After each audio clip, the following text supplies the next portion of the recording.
Hello and welcome to DCP Plus Side Quests. This week we got a lot to talk about. Woo, lots to talk about. What up? But first, I want to ask you guys a question.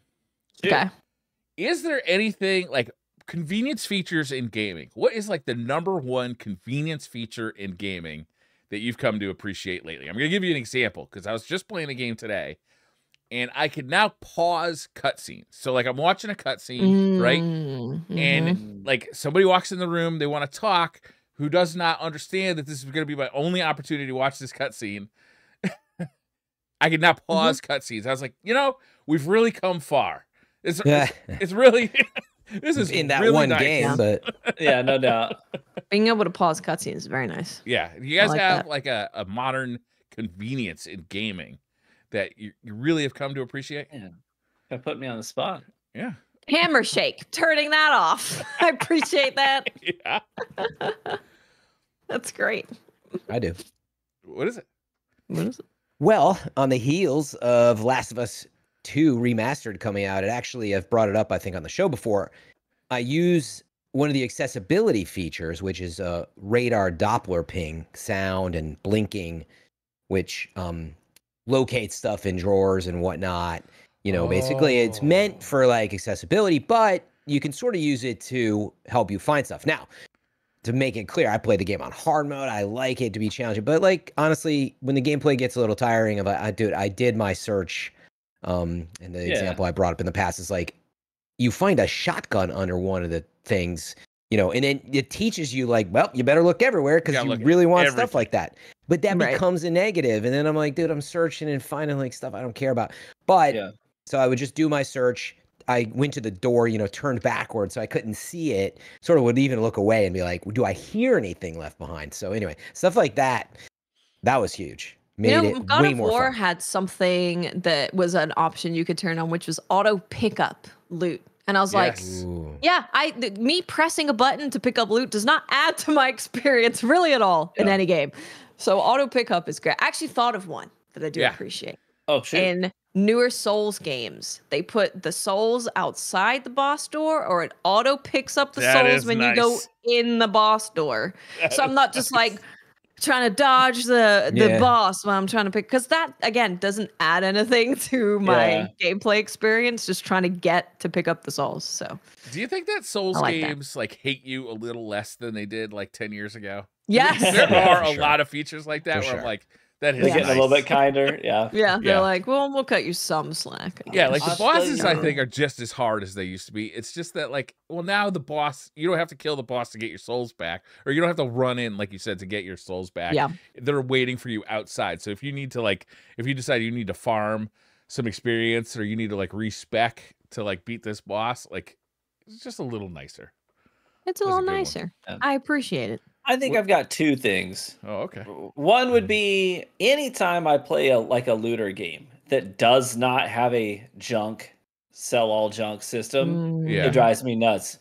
Like that's one of the things I wish even Destiny had sometimes back when we were getting lots of blue drops all the time. Be like, just mark it as junk, mark as junk, mark as junk, and the next time you're at the tower, sell all junk, dismantle all junk. I mean, stuff like that is so helpful. Even just marking junk in general, like tags, I bring up the gear management a lot. Like, think of going into DIM and marking stuff as junk and then having to manually transfer.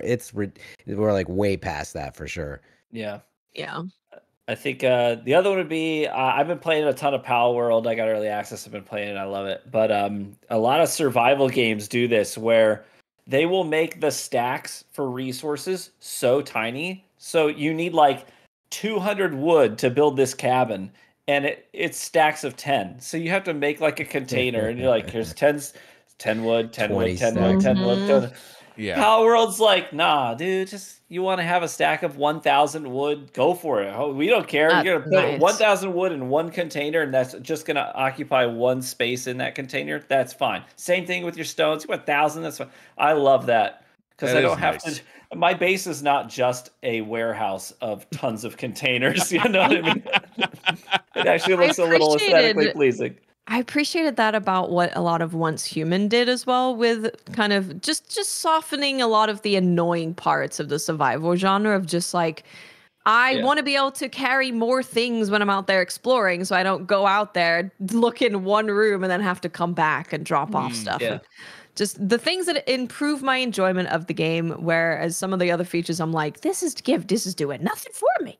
It's That's just a good annoying point. me. I hate when my reason for turning back is I can't carry anymore, so I need to go back and build stuff. I'd rather it be I don't think I could survive any longer, or like something like that, or I can't wait to go and figure out what this thing does, or like whatever. Yep. Speaking of Pal World, how is Pikachu and a shotgun treating you? How's slavery of monsters? And hey, I give them scritches, and they're not complaining. Oh well, you can. Yeah, it's fun. It really is. Like in a lot of ways. Well, yeah, it's the survival crafting genre meets Pokemon. There's no way around it. It is what it is. But in a lot of ways, it allows you to do some things that Pokemon games never let you do that you wish you could do. Like I was talking before the show started with Briar about this, but one of the things you could do is like if some douchey dude, some humanoid guy walks up and is being real douchey to you and your Mon, and you sick your Mon on him and your Mon's attacking him, but you're like, you know what, I want to get my licks in too. You can walk up to the guy with a baseball bat while your Mon's attacking him and be like, I'm gonna hit him too. We double team this guy. And it's fun. You can fight, and it's like bonding, with your Mon. I have just this mental image of you and Charizard with this guy laying on the ground. Both of you just like kicking him on the ground. Both of you have a baseball bat going in. Yeah, but you can do really fun stuff too, like crafting I have a fox that's like a fire element Mon, and I crafted handles for it. So it's got like a little brace on it with handles on it. So at any point in time, if I want to, I can just pick it up and use it as a flamethrower, and that's really cool. I get down with that. Yeah, it's a fun game. The base stuff is obviously a big part of it, as it is with most survival crafting games. You come home to your base after doing all your adventuring, and all of your Mons are there, vibing. They're running the place. You got one of them's a cook and managing. 9 to 5 through the kitchen singing. Do they get breaks? Do they get fair wages? What is minimum wage in your Pal World? I crafted a full like dining great hall with has a spa for them. So if at any point during the day, if they get tired, they can go into the hot tub. I've got a full bar set up with like tankards of ale. I've got like a big long great table just covered in food for them, and I keep it all really well stocked. So at any point they want to take 5, they got all the amenities. That's good. Yeah. What do the pals do while like you're out adventuring? Like are they like gardening? Are they creating resources? What are they doing? Yeah, so each Mon has their pal. Every pal has their own sort of things that they can do. So it's just a matter of diversifying your party so that when you're gone, some pals are good at farming resources. If you got water pals, they'll water like your fields. Some are harvesters, some are storage people. They'll just grab resources that others are harvesting and take them to whatever containers you've set up. So yeah, they're just and they take breaks all the time. And it'll tell you like so and so's taking 5. They're in the spa. Like you're like miles away from home, and it just pops up in your feed like, hey, just thought you should know that your kitty cat's in the spa right now. I like that. I do like that. It's like getting updates when you leave your pet with a sitter and they're sending you pictures and they're like, see, cat's doing great in the spa, having a bath. Having a bath. My cat's not great in the bath. Except for naked cats, because you have to bathe them every week. Did you know that? And then after you bathe them, you have to rub coconut oil on them because their skin gets dry. My. Wow. That's nice. Yeah. You have to lotion them up. Does it smell good? Does coconut oil smell like coconut? Faintly. Coconut oil, yeah. Yeah, coconut oil smells good. So cat smells delicious. Cat smelling pretty Getting yummy. some ideas. Cat smelling yummy. Your dog's walking around like, come on, you're making it too hard. Part of me along those lines, part of me does feel bad that sometimes I'm out there hunting, gathering, and I have like one of the chicken pals works on my farm, and I put the food out for everybody to eat. Sometimes they eat chicken. the poultry I bring home. Oh, cannibalism. Yeah. Yeah. Watts likes this. I mean, honestly, so the game, when I first saw it, I was like, this is silly. You're going to get sued. I'm not even going to pay attention to this. But then seeing more of it, it definitely looks interesting. And today I learned that you can capture humans in your Pokeball. You can? In a It's Pokeball? It's like a black soul. I mean, a gem in Pal Elder Ball. Scrolls. Oh, okay. I was like, it's wait. a Pal Sphere. A Pal Sphere. Pal Sphere. It's not a Pokeball. Not a ball, some... not a Poke. So what do you do like when you're not at home, like watching your coconut cat take a nap? Well, so there are lots of different biomes. It really is like a survival crafting genre game to its core. So there's lots of different biomes to explore. Each biome has their own pals. And there's also like mini world bosses, just like big creatures in those biomes. They're a lot of levels higher than you that you need to level up before you can take them on, capture them. There are world bosses for these biomes as well, like big towers that you have to clear. And it's like another pal trainer with a jacked pal, and you have to take them on. And one was like not a giant. Gyms. Are they called like? They're not gyms. No, not gyms. No, they are not friendly. So they are also survivors like you, but it's every man for themselves, and you're in their territory. So what do you mean survivors? Has there been some kind of cataclysmic event that you're all surviving? Yeah, so I'm trying to piece together the story as I go, and there are journal logs that you can find out there as well that unpack things for you. But I found like some ancient relics that are worth a lot of money, and I'm like, that's a spark plug. so apparently this is Earth eventually. I don't know. Okay. But yeah, there's a lot of stuff to do, a lot of exploring. And there's dungeons as well that you can clear that have all kinds of loot. Is this one of those like there's lore in this game, but not necessarily like a story? Correct. There is a story, but survival genre games are not about story. It is here is a giant world. Have fun trying to live. Yeah. Yeah. Well, looking at it, it seems pretty good, and people seem surprisingly happy about it. Everyone's like, this is actually like a pretty solid game. Yeah. So maybe I'll have to check it out. We'll see. The combat's fun. It's a real fresh take on combat, because I think in the survival genre, that's one of the things that people get hung up on the most is combat can be really clunky and repetitive. I still think the best survival game to do combat in a long time, probably in the last 5 years, was Grounded. Combat in Grounded was phenomenal. It was more like a light Souls game in that a lot of these bugs that you would encounter had combos and attack patterns and tells and feints and everything. You had to learn it. And then you'd have to have an appropriate build for it. It was really cool. I don't think anyone's done it as well as them since. But this one is really fun because it is like you're cycling out your pals in real time and recalling them and deploying new ones and then trying to play around them as well. You know, you and your pal taking on different challenges. So it's pretty dynamic combat. Nice. Yeah, sounds interesting. I don't know. Sorry, I was taking some notes on this one, but maybe missed. Did you mention anything about like microtransactions or passes, or does it have any of that stuff like integrated? Nothing yet. Okay. Nothing so yet. It doesn't seem it's like, grabby. What, $30 for early access tomorrow? Is that when you can buy early access? If you have Game Pass, you just dive right in. Yeah, it is on Game Pass. Speaking of Game Pass, did you guys watch the Xbox? What was it called? The Developer Direct. Yeah, I did. I caught the tail end of it, and then I watched the trailers from the first part of it. So I've basically seen it. Anything like jump out at you? I mean, Hellblade got a release date. Yeah, that's big, right? That and was it's this great. year, May 21st. May 21st. Right? May 21st. So that was really exciting. Yeah. Yeah, we got to see Indiana Jones. What do you think about it going first person?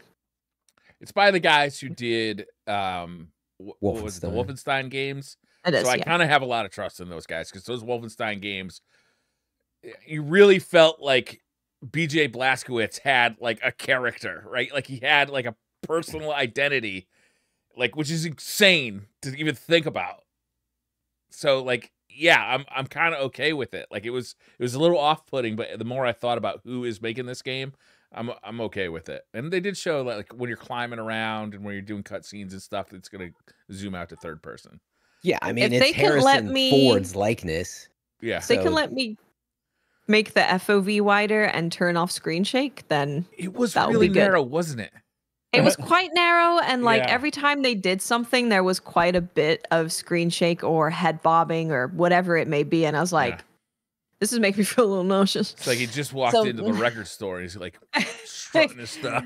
Yeah, he's strutting around. Yeah.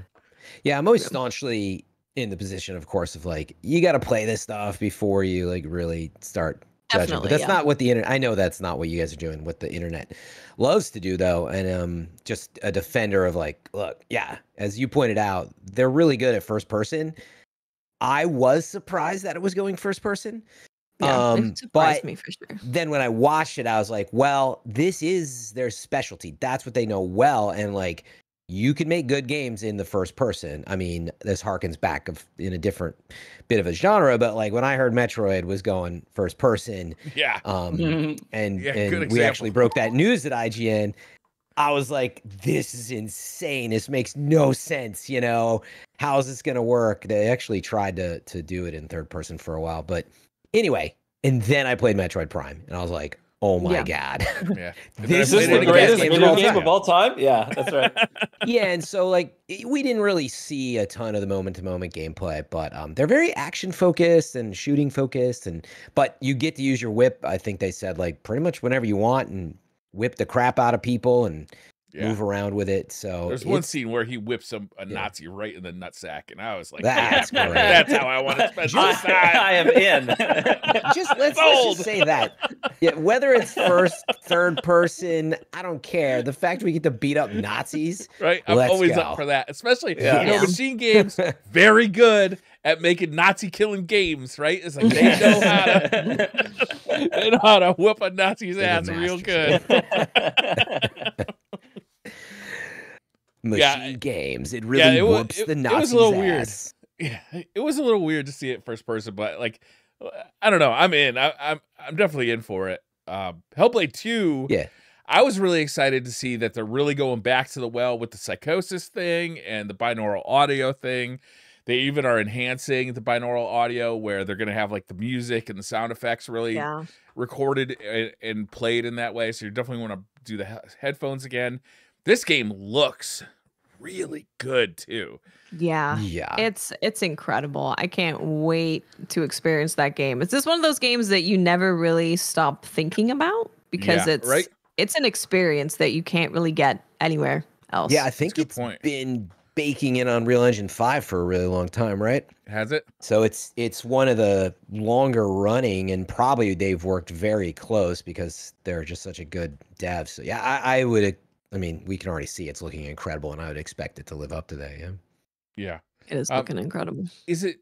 I think it was Mylan I saw was playing the first one, right? Recently? He did. He played the first one. Yeah. Yeah. Speaking of the first one, it's currently $3 on Steam. Let's Bucks. go. Big bucks. Just buy it. $3.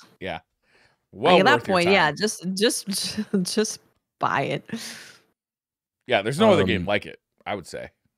It's a completely unique experience. Yeah. Very, very unique experience. Yeah.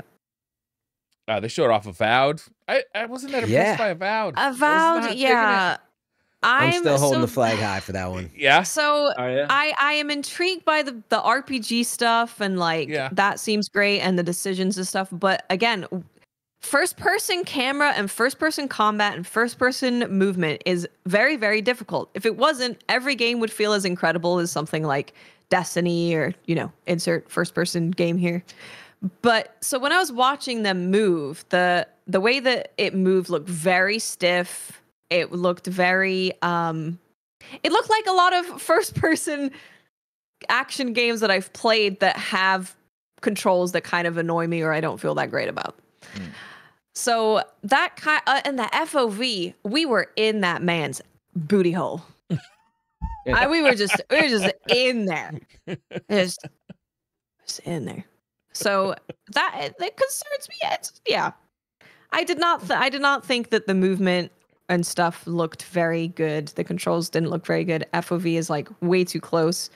But when they showed like dual wielding wands, for example, that looked cool. Or being able to like freeze them and then stab them. Like there's definitely stuff there that interests me, but yeah, we'll see.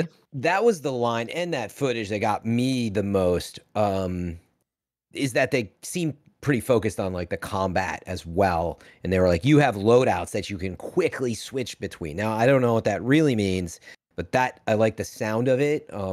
That they seem to be a little more focused on that. So, but I'll tell you why I remain hopeful, because it's just one of the most talented studios out there. I mean, give or take what Metacritic does when you boil down a ton of reviews, but I'm just going to throw out like their history most recently, right? Pentiment, 86. Fallout New Vegas, 84.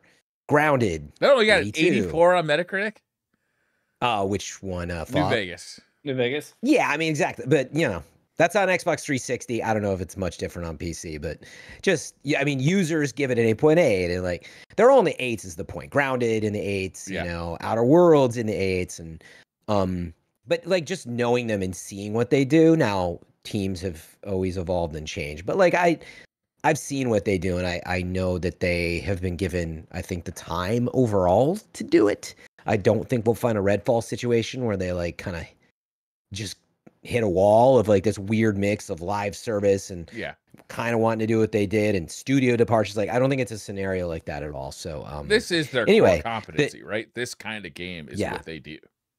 Yep. And I think as a reminder, Avowed is getting a bit of crap because, and you know, I get why, but when it was a teaser, they basically showed like a Hobbit sword glowing in the mines of Moria with a Balrog growling in the background. And so that's going to set expectations. Super, you remember that? It was like a purple, like, you know, watch the original teaser. It looked quite different. Avowed. It looked like a, it went from looking like this quite, I guess, more serious fantastical experience, fantasy world, to looking a little bit more like arcadey and silly, maybe. Yeah, the art style seemed to change. Yeah, the color palette and the art style is what was kind of like, I don't know if I'm into this. Yeah. And again, I think that surprised folks, but again, I would just point to like what they do. Like, look at Outer Worlds, and it's kind of a different version of Fallout New Vegas in its own way, right? And Fallout New Vegas was their twist on, I mean, they worked on some of the original Fallout, you know, some of the like head of the studio, what is it, Fergus? So anyway, they're really talented, but yeah, like the latest key art is dope though. For the latest cover key art is beautiful.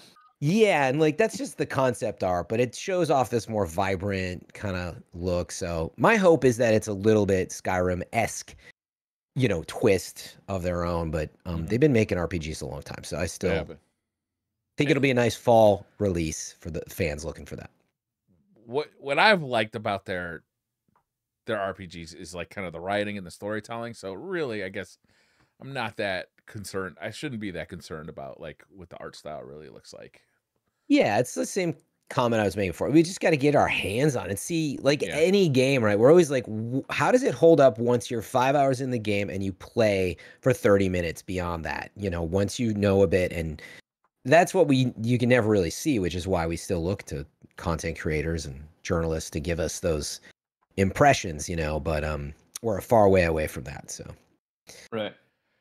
There's kind of a surprise from Square Enix. They showed off Visions of Mana, which notable for two reasons. I didn't realize there's like 30 Mana series games. Like they listed through them. I was like, what? I thought there was like 2 of these, like Secret and like another one on the Super Nintendo. And then also, this man was dressed. Oh my God! Yeah, like, and then he looks like a Yakuza member. He looks like the main bad guy in a video game. Monsters. Yeah, he's like, I can't wait for you to see the cute things that I've made and your companion. I was like, this man is a keeper. Don't steal my business. Oh my God. Talk about a sharp dressed man. That was pretty good. Was there anything else? Great. There's a new what's that, like a Civilization style game? Yeah, Aura. Yeah. Untold. Looked I gotta be in a super specific mood to play those games. Right. Yeah, that's fair. But if I am, I'll sit there and put 180 go hours hard, into yeah. it. That's right. Yeah, I don't know. It's pretty good. There are all those games I think are coming to Game Pass, obviously, and pretty cool. I've been playing Prince of Persia, The Lost Crown. I brought the box up to my room because I knew that I would forget the subtitle. So I wanted to make sure that if I'm halfway through, I could look at it and be like, "Oh yeah, The Lost Crown."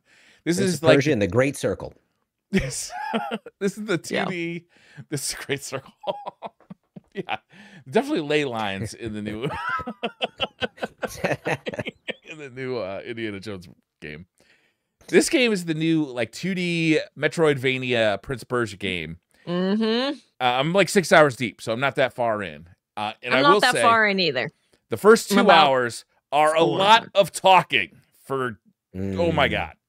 Like, would you people shut up? I will say that right at the beginning, they do throw you into the action like right away, and it's like 2 minutes. This is good. Yeah, but you get to at least have a feel of it before they start, doing all their story stuff. Yeah. There's like a short battle, a lot of talking, another short battle, a lot more talking, and then there's just like once you get about 2 hours in, it starts to slow down on the talking, and you really get into like, okay, now we're playing the game. The animation is so slick and so amazing. And it somehow pulls off like this like super slick and fluid animation without ever feeling like stiff and like you've got too much momentum that you can't control your character perfectly. Like you can control this guy perfectly. Like for instance, if you jump up on a ledge and then you want to jump kind of the other way, he'll kind of do this like backflip that just looks perfect and it goes exactly where you think it's going to go. You have a ton of different, right from the get-go too. Like this isn't stuff you unlock. You have a ton of different combos for combat where like, so you use the left analog stick for movement, which I would have liked to use the D-pad, I'll be honest with you, but there's no option for that. But like if you push up and attack, you launch your opponent up in the air. And if you hold the attack button, you'll go with them, or you can just launch them, move on to the next guy, just let that guy hang out in the air or like fly off into the distance. Or you can hold down and attack and like do a sweep. Like you've got right from the get-go, you've got a ton of options. And then as you progress through the game, you start even unlocking more combos and more options as you do in these games. Like right from the get-go, though, it feels like you are powerful. You are good. Like your character is good at this. It is not one of those like, super basic feeling kind of like, I don't know what to compare it to, but like a game where you just you have to unlock combos, right? Like it just feels right from the get-go. The combat is very, very, very good. The parry window feels right on the money. I really like how a lot of the enemies, if you parry them, you'll just kill them right there. Like you'll just like you'll whack them, and it looks if you parry a yellow glow attack, then it does the special cutscene that then kills them. And each enemy has like their own special cutscene if you do end up parrying that, which is very cool. Yeah, it's real sick. Like it's like fatality level. It's not gory like a fatality, but it's along those lines. And then the bosses Special have finisher. that too, where you can do a bunch of damage if you successfully parry an attack from a boss. But there's also like an avoid. The first time I've seen this was Blasphemous. I'm sure it's been done in a ton of other games, like 2D games. Guacamelee may have done it. But you can, if they like flash yellow, then you want to parry. If they flash red, then you want to avoid the attack altogether. And you kind of like slide through, and it doesn't just like have the same amount of slide. It slides all the way through. Right. So like if it's a big character, like if you're fighting like a big like lion, it'll slide all the way past the lion instead of just like leaving you in the middle of its body. Okay. Kind of awkwardly. Yeah. It just feels good, right? It looks really good. I'm playing on the PlayStation 5. It looks fantastic. The art style is really neat. I'm only 6 hours deep. I can't tell you much about the exploration yet. I did see in the options though, if you're not into getting lost in Metroidvanias, there are options in there where you can just say, just tell me where to go. You know, like I don't want to be like looking for the door I Yeah, I missed feel ya. like 8 hours ago, which is cool. But Yeah, are there speaking of any- exploration, we have to bring up a mechanic or feature that they have in this game that I think will be in a lot more Metroidvanias going forward. And that is, not only can you put markers on the map, which you've been able to do for a while, but you Yes. can take a picture of the area that you're in. So you just Yeah. press down on the D-pad and it will take a picture and put it on your map. So instead of looking at your marker and being like, well, you've only given me 4 markers, so I had to pick one of 4 symbols, and I don't know what the hell this means. You can go, oh, okay, I see. That required me to get a double jump. Now I have a double jump. Now I know I can go back there. It is the best thing I've seen in so long on something like My that. only worry about that is that once I have like 30 or 40 of those markers on, am I gonna have to like look at each picture to know which one needs a double jump? I would like the marker as well. I'd like a specific symbol I can put on each one as well. Well, but I do you are like the limited picture. to the amount that you can use. So you would Okay, I have to haven't hit be that like, limit yet. you'd have to be deleting them as you go back and find stuff. So there is a Yeah, limit. I haven't yeah, hit it's that limit yet. such a good feature. Yeah, it's cool. So The good. game is really good. If you're into Metroidvanias at all, this is definitely a really good one. Combat is really incredible, honestly. It's something really special. They've managed to make it feel, you've got combos that you can do, and this is before you even get things later in the game that like completely makes things crazy. So right from the get-go, cool combos, aerial combos, a lot of stuff they don't teach you right away and you can kind of figure out, or there is like a training area that you can go to find more stuff. They've just, yeah, it's really good. And I love that they've added that feature of taking the picture and being on the map, because that really makes the fun part of Metroidvania of finding these things that you can't get to yet and knowing that you have to come back. It makes it a lot more smoother, like what we were talking about, you know, what's your favorite thing that's been added for quality of life. It allows you to enjoy the backtracking and the exploration without kind of the There's a grading run parts. button. So like when you're just like navigating, you just need to like run to a place that you've already been like 10 times. There's a run button. You just book it. There is. There's a run. There's fast Yeah, I mean, travel as well. Yeah, I mean, it's also worth noting, it's not like this is from, just, you know, a new third-party studio that Ubisoft like outsourced. Like, this is from the sources of Rayman, and you know, they've been making just beautiful side-scroller animated style stuff forever. Good point. Obviously, we know they did Beyond Good and Evil, and they were supposed to be doing Beyond Good and Evil 2, which they might still be out there somewhere. But I think my guess is that's kind of what happened, is they sort of were, in development hell forever, and then eventually we're like, you know what? Prince of Persia would be really good with what you guys do. Like, finally, we see them come out with just a freaking banger again. You know, again, it's not their first banger. So, in other words, like, I think it's easy to look at games like this and be like, oh, yeah, it's just another, but it's from a very talented team in the first place. So, shouldn't be surprised, but I mean, I'm also still surprised. It looks so good. I really want to play it. It's very good. Oh, also, the difficulty settings, you can just choose like the base difficulty setting of what you want for, you know, easy, medium, hard, but you can also customize it. So you're like, if you're like, I don't really tend to like spongy enemies, so I want to have the health here, but I want them to hit really hard, so you can up their damage.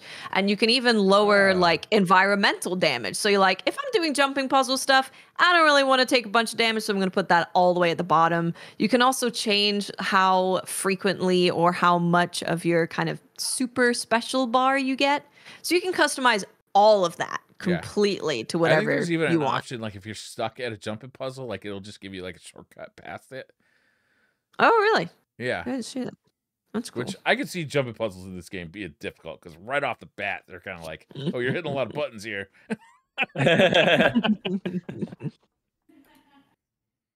Very cool game. Yeah, it's very good. Highly recommend it. Watts, have you been cruising around in a family truckster lately? Yes, I did.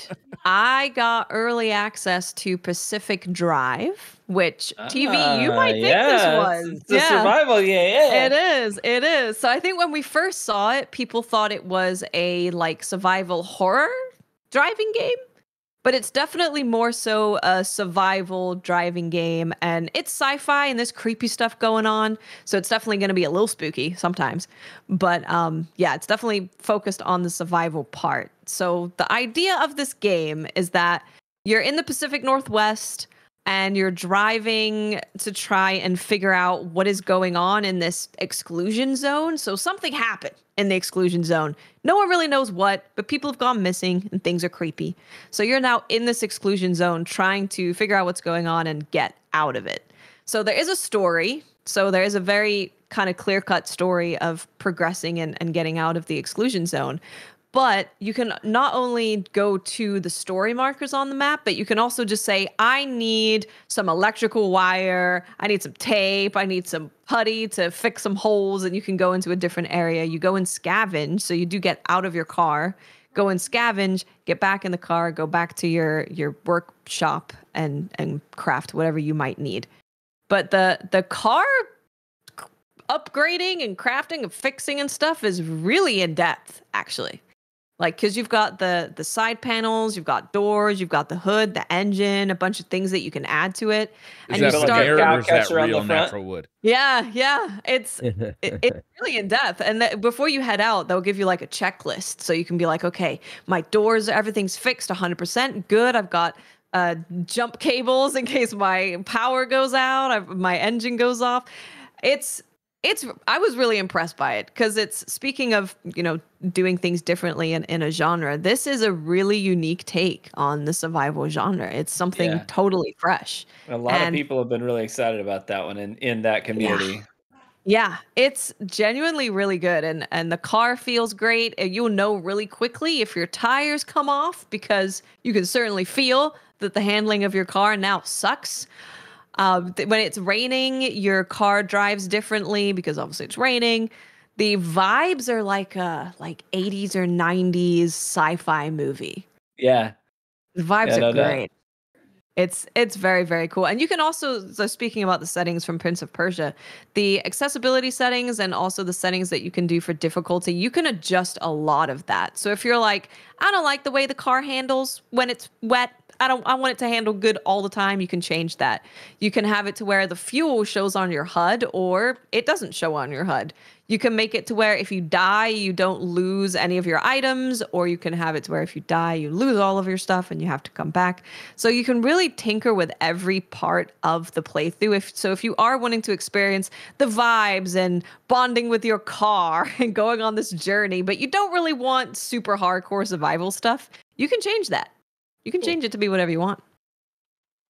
Yeah, it's an impressive game, and it's gonna be out on February 22nd, and they have an offer on Steam at the moment until February 29th, where it's $26.99. So $27. So let me ask you, like, ratio wise, yes. like time spent in the car, time spent on foot, time spent customizing in your garage. Like, what do the ratios look like there? What's the spread?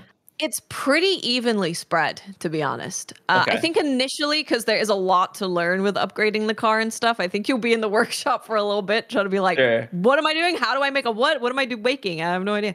But yeah, it is pretty evenly split, because you're driving and you see a house, you want to get out the house, go and explore, get back in the car, and then an alien tries to capture your car and pull you off the road. So it's terrifying. It's pretty evenly split. I don't know how it will be deeper into the game, because this was only like maybe 3-4 hours or something like that. But generally pretty evenly split. Very cool game. It sounds, I always thought it sounded really similar, at least the way that it was proposed. It sounded really similar to I'm spacing on the name of it, but the game where it's the train survival game against Choo Choo Charles. Evil Thomas the Train is out to kill you, and you have to like customize your train to outrun him and eventually fight him. Yeah, it's the car, and the car feels really good to, because you can change all of this, but the default is you have to turn the engine on, you have to hold it there for a little bit, you have to put it into drive. It's really cool. Then you got your little map on the side, and you can kind of look over and see what's going on with the map, or you can click into the map to see more of it. And you've got these magical people talking to you that you don't know much about yet, telling you where to go and what to do to help you survive. It's very cool. How I'm much excited is to it? give that one a shot. $27. Yeah, at I gotta launch. pick this up. It's on Steam Yeah. only, right? Or PC only? I don't. Let me see. I was reading that it was PS5, Steam, and Epic. Oh, okay. So no Xbox. That is correct. Yeah, that's correct. No Xbox. That is correct. I don't know about physical, Briar. I don't know what to tell you. It'd be fun to Probably get not. Get a Yeah. big picture of the family truckster on the box. Buy a special edition where it's actually an old 70s station wagon. Oh yeah. Oh man. It's got, instead The of like a car's steel cool book, it's too, got like man. I a wood like the veneer. car. Yeah. But it You do comes end up equipped. you get attached to your car. Like it Yeah. feels like Yeah. Did you name because it? it's like I didn't name it yet. No. I also got caught out in the storm and it got completely wrecked. So Oh. I'm glad What I happens didn't. if you wreck your car? Is that like game over? No, so there's a magical sci-fi dumpster. At least when I wrecked my car, it will provide you with at least the very basic doors and panels and stuff. So you don't have to worry about going out there with no tires, no panels, no doors, no nothing, because that would be awful. So it just spits out all the things it's called crude doors and crude panels. But if you had a steel door and steel panels, you've lost your steel stuff. You're going back to crude.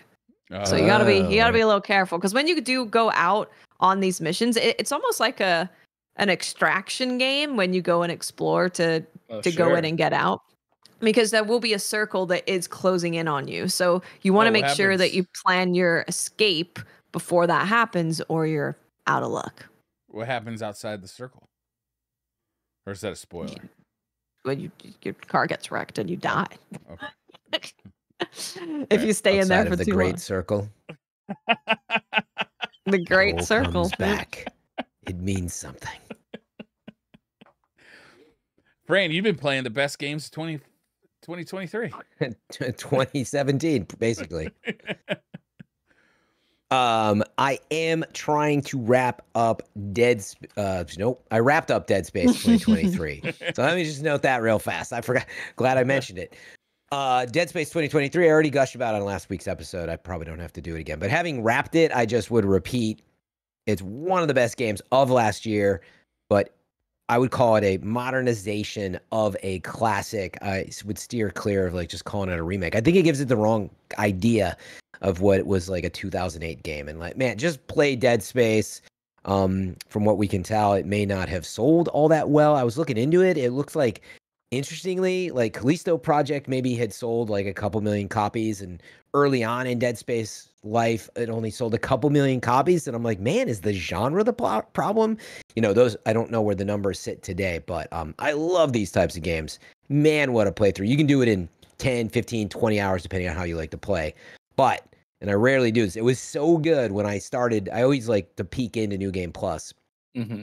And this game had always set the standard of like, you know, you've only got so many weapons upgraded and like you might want to keep going, but it's just so good. I was ready to keep like dive right back into another run. It is very, very good. So don't sleep on it. And because it's not a really long game, like that's why I'd be like, don't put it too far in the backlog. Like you can power through it and you will love it if you like these types of games.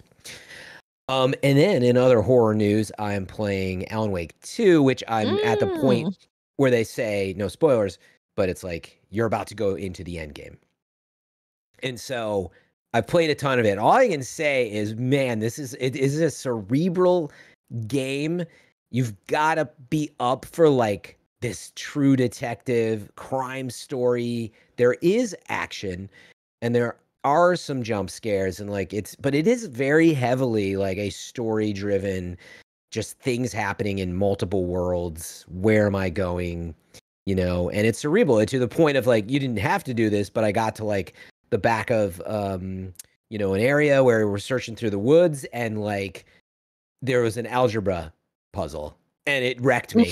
Critical hit, 999.99. That would wreck me too. Wrecked me because like I had at one point done through Calc 3, you know, into Calc 4. I used to be pretty decent at math, and I literally I was live streaming. It froze like a deer in headlights. I'm still devastated. Of course, my graphing calculator. No, I sat down, the next day and I was like, okay, I'm going to scribble this down, having, of course, a little bit of knowledge of where I got it wrong. But it's not that cerebral, but I thought that's like, it gives you a peek into the developers of like, yeah. Not only is it a thinking game, it's a thinking game. Like, if you want to open this, you have to do like algebra. The question, just so you know, it was something like there's 200 vehicles in a factory. The vehicles are composed of cars and bikes. Cars have 4 wheels, bikes have 2. There are 200 vehicles, but there are 754 wheels. How many cars are there? What? Jesus Christ. I wouldn't even know where to start with that. I'd be like, you got good math, right? Because I'm not even gonna think about it. But it really I know the answer. So chat, you guys know this one too, yeah, right? I don't want to give it away for chat. Chat's what I should have done is been like, you know what? I don't want to ruin this for you guys live. Let's test you guys' brains. I'll let you do it, and you let me know when you figure it out. I'll let you know if you're right. I'll punch it in, and show you if it's right. But anyway, really phenomenal game. But it really, I bring all this up because, unlike Control, unlike Max Payne, it is not as heavy on the action. Right. And it's interesting because it's got like really powerful, heavy hitting like gunfights, blasting enemies back, and like you can upgrade your gun, but you actually don't get like tons of points. Not the way that I've completed a lot, and I just feel like there's a lot to still upgrade. So I don't know. We'll see where that goes, but it's been a lot of just like absorbing story and putting stuff up on the board, and like, so I do think as that type of game, it's really, really neat. But if you were to compare it to like Control, where once you get a hold of the map and what you're doing, that's just like throwing enemies around, and adore that game. Yeah, and really they're the same world, and they bleed into each other. And without spoiling things, it's so cool that they've created 2 different play styles in the same world. Mm-hmm. I love Jessie's character. Yeah, and she's referenced in the game, and like so it's really cool. But it's a real thinker, and you got to be in the mood for it, as I've found out. But would highly recommend it. I should be okay. I've got Google. Yeah, again, I've only had to do one algebra problem. It literally was very optional. It was just like, I think I got like a road, a flare and like some bullets. It wasn't even like to unlock some amazing thing. So it's totally optional if you get there. And that's about it for now. I got to beat it. I'll let you know. Heck yeah. I'm still playing Monster Hunter. Yeah. I gotta say, like, a game's good when you've already played through the entire game. You've gotten everything you could possibly want to get, and you are playing through again, and you're hopelessly addicted to it and only want to play that game.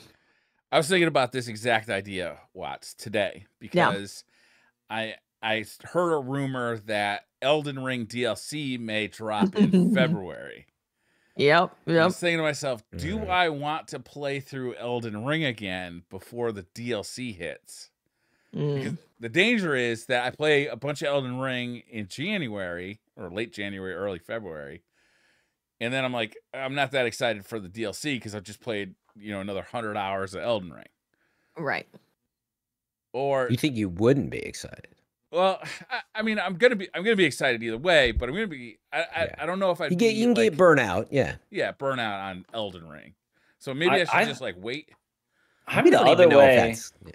Like for me, if I know a DLC is coming out on a game that I have not played in forever, I almost feel like it's a daunting task to try to jump back into the middle of my character's thing in a DLC. So I'm like, I need to revisit the game before that DLC comes out, or else I won't play it. You know what I mean? Like, it just feels like a daunting task. So I need to get back into the paces of it. Yeah, I know my character's in like New Game Plus somewhere. Like I don't know. Like, are we gonna use our character? Are we gonna start something new for the DLC? I don't really know what's gonna happen that way. What does FromSoft normally do for DLC? Do you normally just continue on with your old character? Or do you start? There's usually like a point you got to jump in pretty late into it, I think. Yeah, it's normally a pretty late game that then takes you to like a new area and stuff. I still don't believe that it is going to be its anniversary, 2-year anniversary. You're not buying it wouldn't February? surprise me. But Well, get like the rumor stems from somebody getting a Steam page update like that mentioned just an art asset update or something. I'd have to pull the exacts, but it wasn't like a got you dead to rights. It's happening, but I mean, right? It could be anything, even just for its anniversary. It could be something small they were preparing, right? And it's being blown out of proportion. And the only reason I say like it very well could happen. However, at the other side, it's like, man, that is like one of Namco Bandai's best-selling, biggest franchises, etc. Like, you'd think they would do more than a Shadow Drop. They would want to lean into, like, the marketing team would be like blowing up stuff by now. Although we're just about a month out now, so we'll see. But I don't know. I think what it's if probably they're preparing the Steam page for that? Like maybe the February date is when they're going to start like dropping news about it. You think? I just don't think it's. I mean, I don't know. I'm not informed. I just don't think my gut's not going off that it's really happening. There's just so many of these. Like, hey, I heard. Huh? But I wants it. I did. But I want it, precious. I don't want it. Well, the reason people are saying that is because they've been updating playlists on their YouTube channel. So it started with like an update to the Steam files, and then you could see that a playlist had been updated, like something had been added to it, and it was a trailer playlist, but there was nothing there. So they're like, maybe they've uploaded it unlisted. So that's where it comes from. Sure. Okay. And those are good new details, but I'm still proposing, I'm like, but why does that equal DLC? Because it's they just think gonna, it's a gonna be its DLC anniversary. trailer. But there's nothing that suggests that is. I mean, there might be, but is there any evidence that it has to do with the DLC and it's not just like an anniversary thing? You know, I'm not. I'm not naysaying the details, but I think it's easy to blow out of proportion, and it is its 2-year anniversary. So there's also that. Yeah.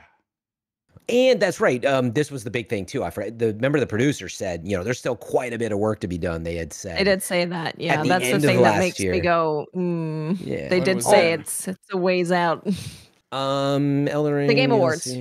Oh, really? Yeah. The Game Awards is when he talked about it. Yeah. And like, man, just again from a marketing side, Namco, their marketing department, I would think, would be stoked to produce a killer trailer for the Game Awards. They would have been happy to do it. They certainly don't want Tekken 8 and Elden Ring DLC to compete, right? yeah.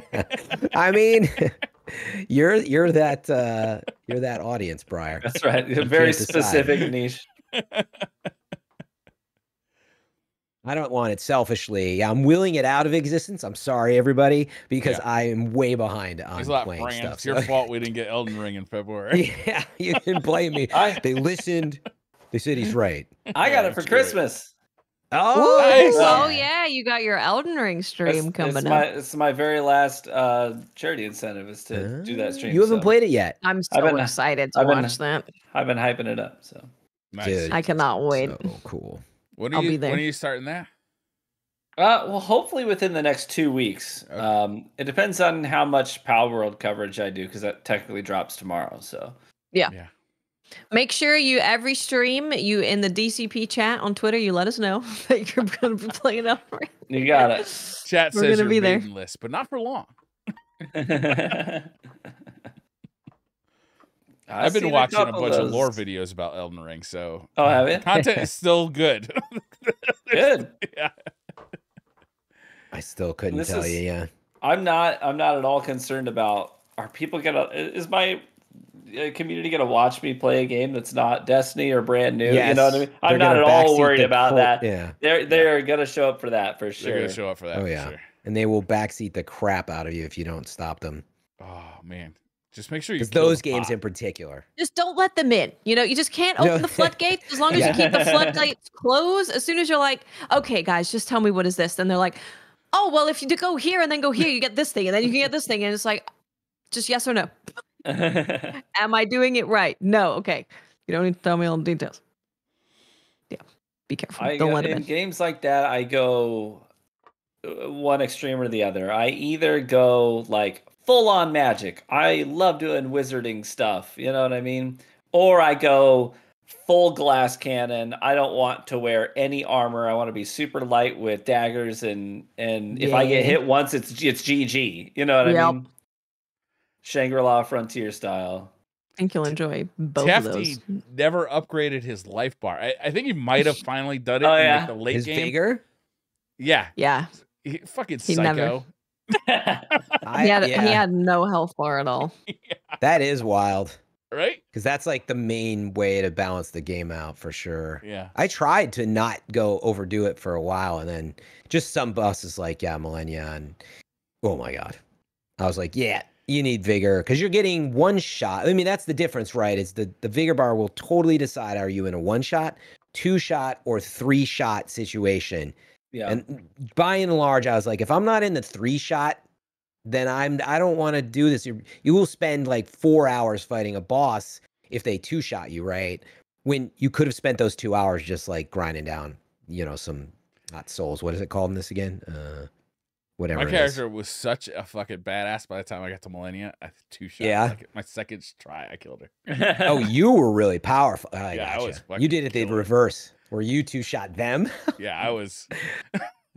That'd be She was like, insanely Who the powerful. fuck is this guy? Yeah, that seems like you he's would a have. named boss. Yeah. I fucking Is that fucked her true? up. You went through the whole I- fight without spoiling it. Yeah. My character was boss, and that was pre-mimic nerf, and I was using the mimic. My mimic. Oh, you use mimic. Yeah, dude. That's the interesting part too, is the way that people play. That's what makes Yeah. the game so good. Like I like throwables in the game. Mhm. I didn't overdo it, but I was like crafting throwable the darts, the little crystal darts, and a ton of like pot builds. So I'd be like lighting people on fire, and then but just like that, I liked the way the gameplay felt. People were like, dude, that's like, why aren't like anything, why aren't you playing dexterity blood? But Why I'm aren't like, you doing leave me this? alone. Yeah. Like I'm This playing is my way. whatever came to my mind. Yeah. Because it's fun, and that is what I recommend for I'm these surprised games. they Like, said that. Normally it would be like, you're using that. yeah, Stop using all the OP imagine. stuff, making the game easy. Oh my god! I had it this was huge a combo. 6-foot long sword made out of parts of other humans. That when I slammed it on the ground, it would shoot fire out. Yeah. Man, See, I that was fucking me in cheesed Remnant it. 2. I freaking love that Mhm. game. But I did like a full ranged melee build for a butt ton of my Apocalypse difficulty clear. Oh, Was, wow. Nice. So there's a sword called the Atom Splitter. And if you did a neutral dodge and then a melee attack, you would swing the sword and it would shoot like Link to A the cast. Past. Link to the Past, Master Sword, full health, projectile out.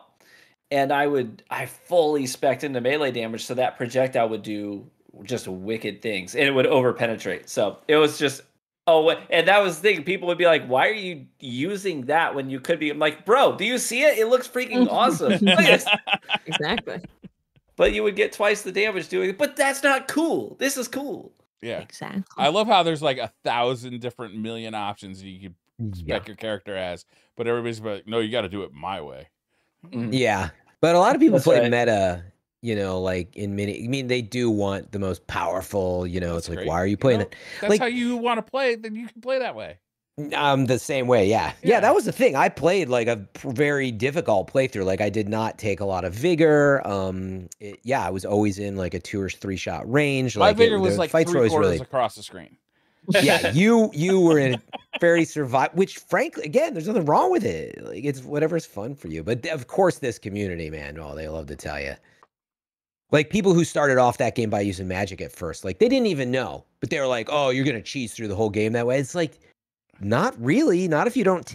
And meaning the irony was, to my point, is that same person would take a ton of vigor and play a different build that was Yeah. survivable. And then, like honestly, in Magic, if you don't still take like a bunch of vigor, you still get one shot if you're not careful. That was So, my big Vigor is biggest actually the weakness. cheating stat. It is, Oh, yeah. Whatever. I was like, I would have made it go across the screen and then like started another line on the bottom. Yeah, but it's the padded. It's like a full border pillow. around here. Yeah, it There's goes nothing all wrong the with way it. around fucking frame. The only problem with my builders I had, I think it was Arcane, is that what it was called? Where it was all Yeah. like dragon magic, and that was I did a ton of just, Arcane. it looks so cool. Like you'd like be you'd like summon like the head of a dragon and shoot like That was very fun. rotting souls of the dead at like your enemy, and it just didn't do shit. But it looked cool, so I kept doing it. Same. What a cool game. That's what kind of happened to my build in Lies of P too. Is it? Yeah. It worked really good until it didn't, and then I had to respec everything. So DLC next month, man. There was a twop. Yeah. Oh yeah. There was indeed. There was indeed a part twop. of the DCP. Perhaps we're going to be able to vote on costumes again. Costumes I'll never see because I'm sure they'll end up at the Eververse, and I just will not pay for them. Hey, save your Bright Dust from. That's what I did for this past one. I got the Beetle outfit for the Warlock because I stockpiled a whole, and I think it looks great. That outfit, by the way, I feel like I never seen anyone mention this. When you jump, the Beetle wings flap. Do they really? On your back behind you. Yeah, I didn't know that. It's awesome. This is from Moments of Triumph or what? Festival of the Lost. Festival of the Lost. Yeah. Oh. Because they also said, sorry, yeah, that's the next event coming. Yes, so we're doing the voting thing again. This time it's the same theme, but they look very different from that theme. So it's good wizards versus evil wizards. So you've got the wizard hats, you've got robes. The good wizards look like wizards. The bad wizards look like insane clown cosplay wizards. Insane clown posse wizards. Right? Especially I'm here for the hunter. Yeah, that one definitely does look like court jester evil vibes. Kind of dig that. I'm all about that. The light wizards one. I love that really arcane blue and gold combo. I'm here for it. So my only thing, so I like both actually, and I like the stars and stuff on the good wizards, but the only thing is I'm looking at that hunter and I'm looking at those pants. And I'm like, there's no goddamn way I'm wearing those pants. You don't like the pants? And I'm like, the poofy on the top with the tight on the bottom? Listen, outside of Titan, pants don't matter. Outside of Titan, pants don't matter. They Hunters all look the same. don't have any good pants. They have their pants are always terrible. I like the cape a lot more on the evil wizards hunter. What is it? The Deep Explorer set. Those pants for the hunter are like the only ones I wear because they just look fantastic with everything. They're good pants. Yeah, they're good. You got a good point about the pants. I'm not gonna lie. I love it. It's real old timey. He's got the scroll, under his satchel. I like the scroll. Yeah. The Titan, the good wizard Titan. I don't know. It looks like a big beefcake, like pretending to be a Titan or pretending to be a wizard, like trying to sneak into wizarding school with Harry Potter. But he's like, you clearly not a wizard. You ever heard of a battle mage, bro? I'm just saying, this dude doesn't look like a wizard. He looks like somebody just put on a wizard hat. Oh, now swole people can't be wizards. We're gatekeeping wizarding now. I guess. My bad. I didn't realize I was doing it, but here I am. I speak on behalf of all swole people. Right. I think I'd ultimately be fine with both because I think with both, I mean, I do like the evil wizard helmet for Hunter. Honestly, I can't stand it. It looks I like it a lot. Insane clown posse makeup. I think it's cool. I think his nose is even red. Well, the hat. That's great. Are you talking about the hat or the mask? Because I'm assuming with the hunter, the hat's going to be part of the cloak, right? It will be. Yeah. So the hat is cool, but the mask is what I don't like. I think those two things would be separate. Yeah, definitely. The cape will definitely be the hat for sure. I like that. I like tattered capes. I don't really like capes that are just like straight across kind of capes. No. No. One of my favorite cloaks ever was the in Destiny 1. It was just literally called a very old cloak. Remember that one? It was like shorter and tattered. And, I like the tattered. Yeah, it was a good look. I like tattered capes. But I think both look great, and honestly, I don't think I'd be very mad at either winning. Yeah, I think the Warlock looks great on both. The Titan, I think the Evil Wizard looks better, honestly. Yeah, as a Warlock main, I just feel like I'm eating good no matter what. Yeah, you are. definitely. And the good news is you Those are vote really good. by class, so Oh, interesting. Oh, Yeah, it's that's interesting that you can have right. like a potential mix as it looks Yep. like what might happen. Like good. Yeah, I think I'm straight good wizards all the way across. Mm-hmm. Yeah, I like those a lot. It's very like Potter meets Square, sort of. Feel like Square RPG-ish. Real fantasy vibes. When Destiny No. 3 comes out, like TV said it would, I hope that they separate boots and pants. So I can that'd be nice. right? Sure. You want I feel more ya. things for the vault. Well, I just want to be able to, like, for the fashion show, I feel like I like I the agree with hunter you, though, yeah. boots on the good wizard, but once Watts pointed out the poofy pants, I like, Yeah. I don't like that either. Well, that's always been a pain point, I think, for warlocks is that our class mark, our bond, is very seldom noticeable. Yeah. Mm. As opposed to a hunter cloak and the Yeah, that's a the good point. Titan, Yeah, definitely. waste business. The waste business. The waste business. The mark. I'm sure. Are they going to do this via email again? It says here that you will You can get an click- email, or you can use this survey, which links directly to it. Oh, perfect. Yeah, you So- just click on it Okay. from the Yep. TWAB, the TWID. Which not is gonna like that. very good. I know, It's kinda I know, fun. but I'm, You can't make me do it, Fran. It's like calling Twitter I'm gonna X. say I it ain't to doing that trigger either. people. Nope. I still type in twitter.com. Still You My works. dad- My dad called it Twitter? X the other day. I was like, no, Mm-mm. stop, You stop that. stop. Twitter. We did also get pretty big news that we've wanted for a long time, and that is that you can customize your character again. Before the release of Final Shape, we're gonna be At some getting the point. ability to change our Guardian's look. I do not have a but clue not their origin. what my hunter looks like. I don't remember his face. I don't remember what my warlock looks like. I don't remember his face. I remember my Titan, but I don't remember the others. What's funny is I don't play Warlock anymore, but my Warlock, I made Crow before Crow existed. And so when I've gone back to it, and it's very confusing to me. I'm like, oh, wow. Like I basically made Crow before he existed. The first time you Um, meet Crow, it's the Spider-Man meme. Yeah. But you can't change your origin is the biggest thing. So you No. have to be, human or awoken or whatever and keep that. They didn't really show much in the screenshot here. Just body, face, hair marking. That's It the doesn't look like screen they they're- show us. So Yeah, it doesn't look like they're adding new Yeah. features. no, It didn't nothing's really being excite me. added. It's just the ability to change it. Well, a lot of You gotta people wait till were. Destiny 3. So the issue was that when you made your character in Destiny 1, they had a point in Destiny 2 where they just changed the way things looked. Mhm. So your character just randomly ended up not looking the way I that look your character different now. was. Yeah. Yeah, you're like, this, I don't like this. So yeah, there's Yeah, but that- you're gonna be able to change that. Yeah. Well, that's even more instead of be like, we need more tools, to inspire us to like actually go in. But we'll see. I mean, they might have added a few things, but Put them in the No, Eververse. they're not. I just want Doesn't them look to like make it. the final shape. well, here's the big question I have. Also agree.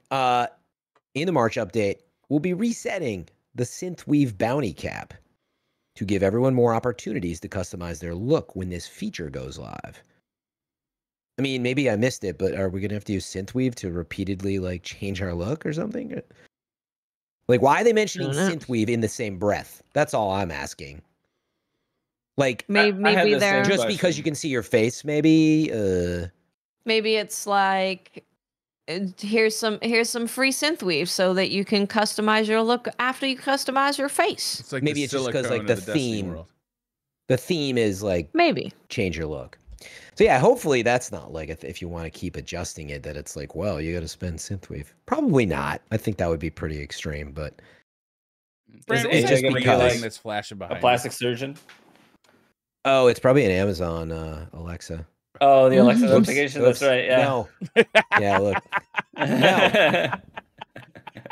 See what you did? He just made me say it. I didn't know it was blinking though. Yeah. I was just wondering. That's cute. Got him. Beep boop beep. Was there anything else in the swap we wanted to talk about? The Riven plushie. That's the only other thing I want to talk about. Okay. The Riven plushie's really good. It's so good. It doesn't look That's pretty anything like her body at all. Oh, what are you gonna do? You could make her, It's a I guess, a plushie. body pillow. She's Is the supposed only to way- be long. She's A body long. pillow would work. But How she's looking big at is her it? little cute toes. I mean, it's cute, but Cute as hell. it's the body's wrong. Yeah. Super It cute. looks like it belongs in Power World. Yeah. Agreed. Wait, you mentioned the Glimmer Cap already? No, Glimmer cap's going up. That's probably the biggest, like, real news. They're gonna double it. Going up.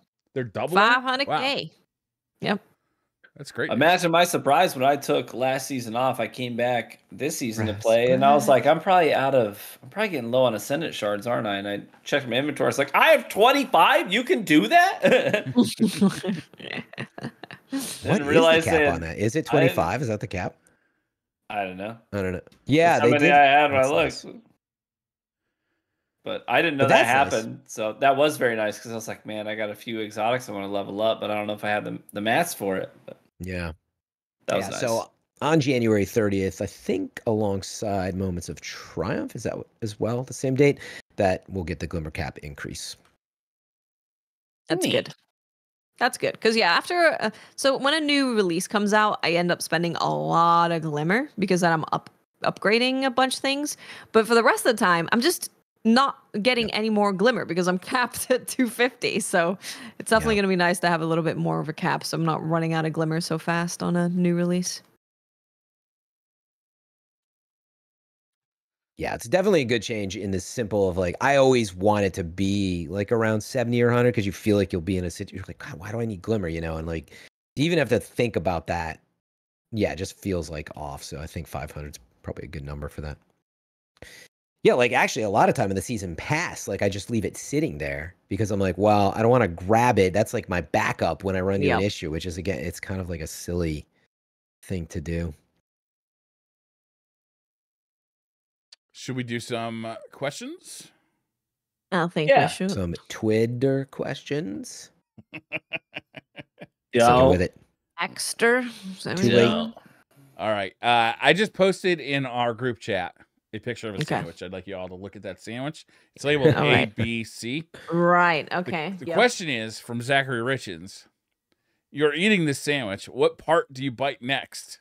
He has a suggestion, but I'd like to hear your suggestion. So the sandwich for the home audio listener, it's the corner of a sandwich. There's been several bites taken. The A side is near the crust, and it's a large side. The B side is kind of like a peninsula that hangs out. There's It's a a shoe large, shape. deep bite between the B and the C, like a very deep bite, and then the C is like a corner of the crust, but it doesn't look like there's a lot of meat there, right? It looks empty sandwich, mostly bread. Mhm. What do you guys? What, go are we after? What's only the next allowed to bite? have one bite or something? Yeah, Because what's the next bite? I know. What's The your next bite is B. B? I would go C. Totally agree. I go C. I think I'm. Let's with explain Watts. why Watts I'm is going wrong. C. And why Briar's wrong. Okay, Okay. I go can ahead. explain No, why. it's B. It's 100% B. There's no question. And here's, I'll tell you why if you want me Okay. Sure. to. Because B is packed with so much flavor if you look at this shot. Now, this Sure. was the detail. That's Right. true. And Like it will C- be packed with flavor after I eat C. Yes, Right. It's not that is going to correct. disappear. I You am a didn't let me broccoli finish. first type of eater. I eat the B, broccoli, but get it out of the way, and then I move on to the delicious steak. C That's is what the I kinda broccoli. do, But here's- too. Yeah, I'm here's like, why, though. It's I need because to eat this. you bite into B, packed with the most flavor. It's also sticking out. Yeah, It's going to like squeeze out and like be a problem if you don't take care of it. It's not However, going to squeeze out by eating C. you won't let C me just finish. clips the Yeah, side. it totally would. But that's not the real issue. Again, I'm How are you eating? combining. What happens is we said first bite was B, packed with flavor. Then you're Yeah. moving on to C Yeah. as you've kind of gnawed into B, but and then C you're is now combining all that. disappointment. You're C's combining now it all. out there, just C's out a there swinging in the wind. See, Yeah. yeah. Dry, Season disappointment, disappointing. They're whether swinging. it's now C or is later. terrible. It doesn't- We want to get Yeah. out of. We want C out of here. We don't want to like raise our expectations. think- Go straight to B, which is the most delicious But bite you're of the whole combining sandwich. to solve for C. I think this is This is what we're a doing. personality type of if you're cleaning, do you do the thing you hate to do first so that you then do the Yes. things that's a little bit easier later, or are you the other way 100%. around? Get So, the you know, worst of it done with. I'm all about proper sequence. It has nothing to do with the experience to me. Like No. Order to of me, operations. I'm looking at that, and that sandwich it's being eaten from the top down. You gotta If I go even it out. if I go to C, that is the lowermost point. That just doesn't make sense. You know what I care mean? less Like, about But that. if you I'm working if you in take from flavor. C, now you have this like beautiful little square of a sandwich. It's now like a little mini sandwich. Yeah, you have a you have a It- beautiful size sandwich. Yeah, like a little. that's gonna last for another 2 seconds before you take your next bite. I don't care about the shape. It's just Yeah. about And then the also, sequence. I think that's probably the last juicy bite there Yeah. on B. There's a little bit at A, That's but what I'm saying. yeah, there's not a South- whole lot left there. Southeast A is still Combined. got plenty in there. I might go C, flip the sandwich around, take the corner where the thumb is, take that as my Just second stop. bite. Yeah, but then you're gonna get on the palm of your B hand. is and like stuff the now you're last getting morsel. stuff on the palm of your hand. You're going about it wrong. I do I will say, because I'm working in flavor here, saving the most enticing bite for last, I could see an argument for. Yeah. But I'm more combining, trying to even out and always have good flavor distribution. Like to if this solve was for like a C. burrito or something, then if you bite into B and it like squishes outward Yeah. into C and A, then I see your point because you're making C and A more delicious by going to B first. But C's the second bite while you're still finishing B. They never said you can't like bite and bite again and keep you them haven't both in your swallowed mouth. B. No, You're of going- course not. You got Not Oh, in two he's bites in he's your mouth? doing the Holtzman special. Just He's stuffing it doing in there. some yeah, he's doing some That's- Dorito baby mama burger. No, don't That's what even he's mention doing. it. He's, I knew- he's in a sandwich eating competition trying to suck it down. You're gonna put some water in there. Well, just don't even mention Holtzman in food. Doesn't work. It's true.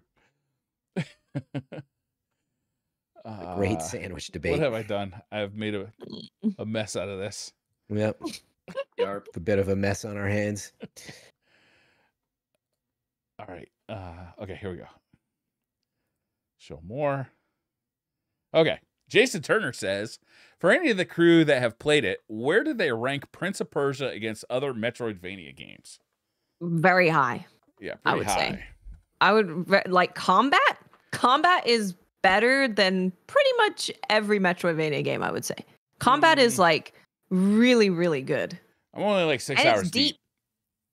So, I haven't even reached the other stuff. yeah, but like Blasphemous was really good. Blasphemous 2 was really good. I mean, like Metroid is like guns and stuff, but I really dug on Metroid's combat, even though, you know, it wasn't guns, but there's still parries and all that stuff. I thought Metroid was really fun too. Yeah, Dread, you mean? Yeah. Mm. Even what Dread was is the awesome. 3DS one called? Zero Mission? Was that Zero Mission? No, that was. Well, actually, yeah, I think you're right. I was thinking of the was it Wii or the Oh no. Not that Wii? one. Yeah, I was thinking of the Namco one. Yeah. Yeah, I think you're right. But yeah, regardless, like ranking them, I do think Prince of Persia, what is it, The Lost Crown? Pretty fucking Very good up so there. far. It's very, very, very Great good. circle. He's gonna say it eventually, Chad. It might be a few from now, but Prince of Persia and the Great Circle is one of his favorite games of 2024. You mark my words. Runda says, everyone online at this point basically has an alias in the form of their username. What led each of you to your current username, and what was the story of it? Me and Watts have answered this probably half a dozen times, but I don't know, Yeah. Fran. Mine's really simple. It's actually It's just my your initials, actual which was name. my. It's Fran Mirabel the Third. I go by as FM3, and that's because like pinball, arcade, and then gamer tags. Like I Right. always got FM3 in there. Oh. And that's why. And it was like nice. I had it on Steam and everything. So I was like, well, I might as well go by that. If it ain't broke. That actually turned out Yeah. to be more interesting than I thought it was, right? Because I just Because know of you the by initials. And yeah, FM3 being able to put it into the arcade is pretty neat, actually. that was a big reason why. Yeah. Yeah. I made my name because my Xbox name was taken when I bought a PS4. And I was like, well, I got to come up with a new name. And I had just, so I'd just been in a motorcycle accident. I got hit by a 16-year-old kid, just got his license that day. Jesus What a Christ. peckerhead. Yeah, ripped most of the skin off my back. So I was laid up for a long time. And my wife did like a full like recovery package for me. And one of the things she did was she bought me like several video games. And one of the things she bought me was the Mass Effect 1 and 2 bundle. And I was like, I've never played these games. I've heard great things. And so I was like on drugs, trying to not feel pain. And I played through 1 and 2, and I played the Vanguard class. And I don't know if you remember in Mass Effect 2, especially the Vanguard class had the biotic shock or biotic charge where you would like teleport into the middle of the bad guys and do like this Nova bomb explosion that would shove them back. And then you just pull out the SMG to mow them all down. I loved it. That was the coolest thing in the world. And so I had just come off my playthrough of Mass Effect 2 when I got my PS4, and I was like, true Vanguard, because I'm like going to go in there and be really aggressive up in the mix. And so that's what I went with. Perfect. Yeah. Declan Sweeten says, hey, DCP, hope you're all doing great and having a great start to 2024. I was curious if any of you will be playing the new Like a Dragon Infinite Wealth and discussing its wilderness in future weeks. Take care and have a great day. That comes out in February, right? I believe so. Yeah. I'm going to double check the launch date on that. I definitely want to play it. February is pretty beefy. Yeah. Beefy. Pretty beefy.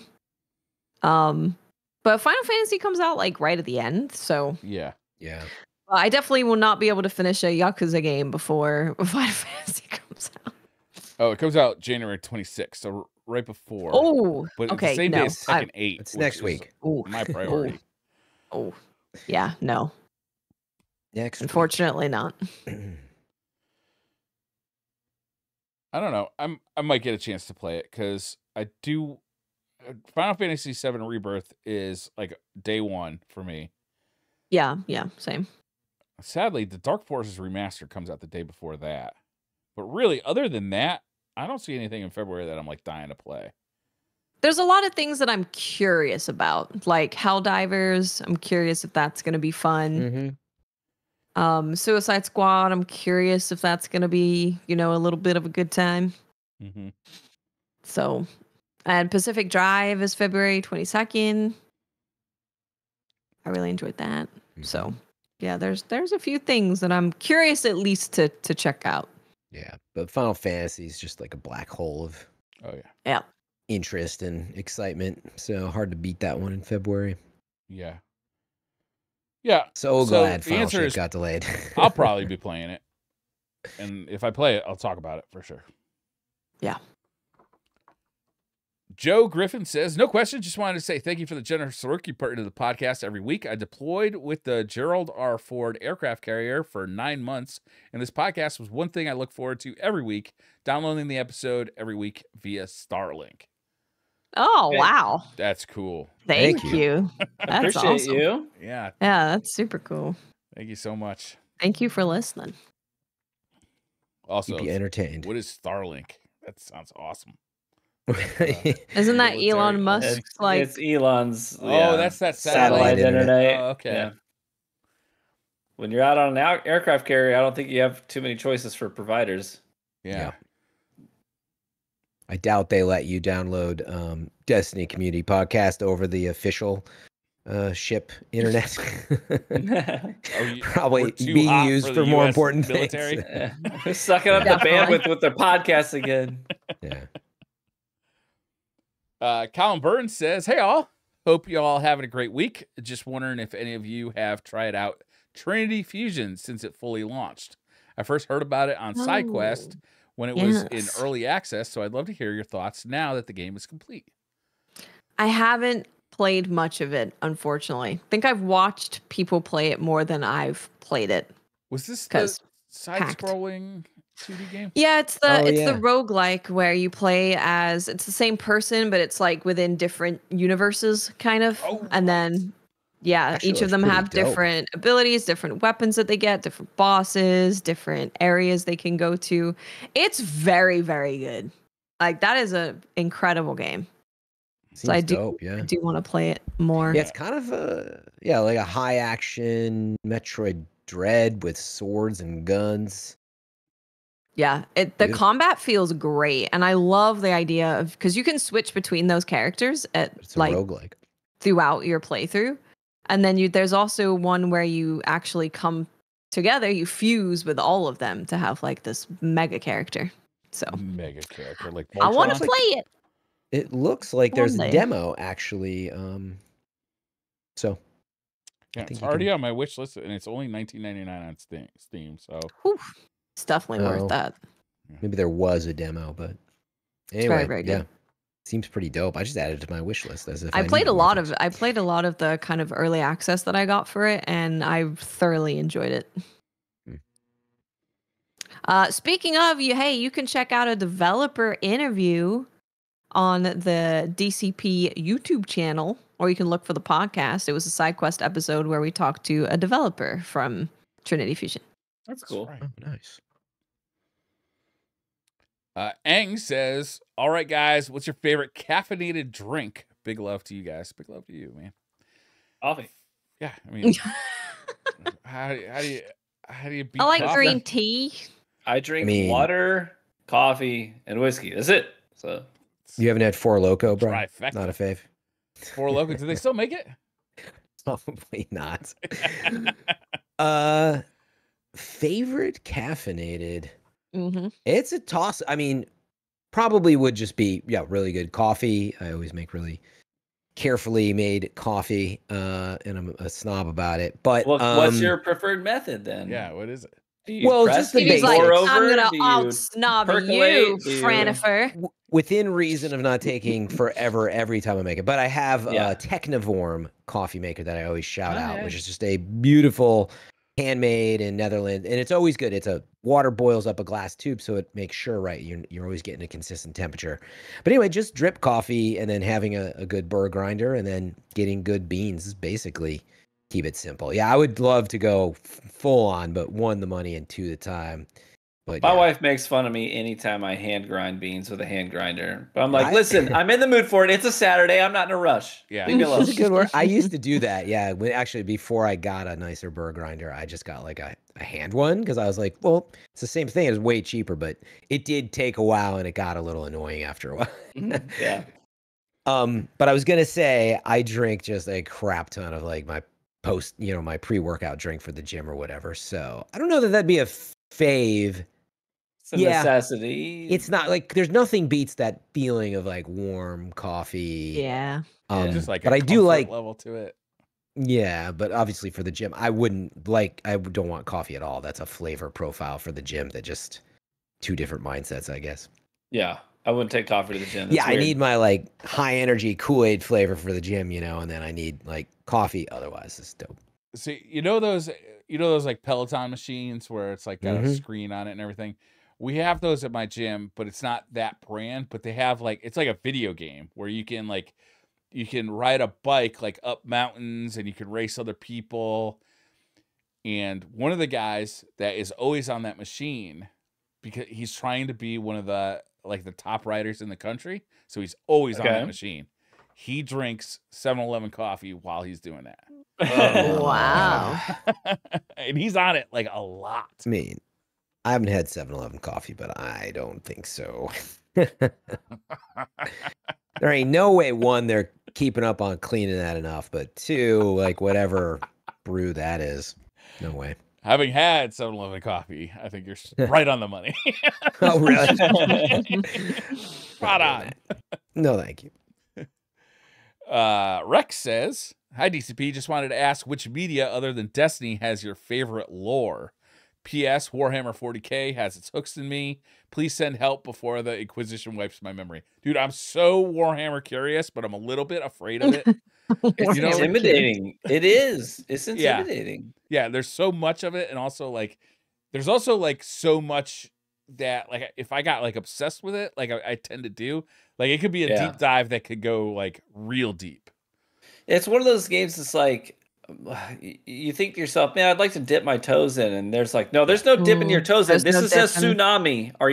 You're either getting hit by a tsunami or you're not doing it. Which is it? But like the video games, I think is like kind of just right for me because I really like the video games. Like I played Space Marine for the first time last year for the Xbox 360, and I loved it. And Space Marine 2 is coming out. They just had that boomer shooter that came out that I want to try. So like I think the video games, but not like the Total War stuff. Like that's a little too much. So what's your favorite lore? I think probably Elden Ring. I spent a lot of time watching and listening to Elden Ring everything because that lore is deep and it's very interesting. I really enjoyed that. That Vada Video stuff is really good. Mm-hmm. Prepare to cry. It's a good series. It is really good. Tell you the sad stuff. Yeah, I was gonna... Oh, go ahead. Nope, you go. Very shortly, I don't get too deep into lore because I feel like if you really get into it, right, you gotta read a lot more material and watch these videos, and I totally respect it, but I was just don't make the time for it. So I wouldn't want to say, but if I had to get into something, I would say it would definitely be Zelda, and then I was gonna say like Elden Ring because I ended up playing that game for like almost 400 hours. So the lore is very good. And I don't understand game experience. Which is why. Well, if you read everything, you can piece a lot of it together yourself. That's what I'm saying. Well, maybe you can. Part. I read it all in those games. It's really fun. Go ahead. I don't get down with a lot of lore. Like I'm usually, admittedly, and it's weird because I'm a reader. Like I love to read novels and you know what I mean, and get involved in these fantasy stories. But when it comes to games, I usually just point and shoot. I just like kill the big guy, feel powerful, and I like to get geeky about builds and stuff like that, but not the lore. So I don't really get too caught up in anything. But the last game that I really geeked out over the lore on would probably be Kingdoms of Amalur: Reckoning. Oh, interesting. Because all the lore there was written by R.A. Salvatore, who's a novelist, and that's my realm, right? So because of the overlap between fantasy RPG video games and fantasy novels, those are like my two worlds, and they blended. So then I geeked out over it. I agree with Watson. I think Elden Ring was like the big one for me, and like I'm still watching videos about that. But Lies of P was deceptively deep lore. Like the surface story was very followable, which is very different than I think Elden Ring. Yeah. Like you just like you could just take it at surface level and it's fine. It's a good story. But when you start looking a little deeper, like, oh shit, there's quite a bit to this. There is. Like it goes real dark.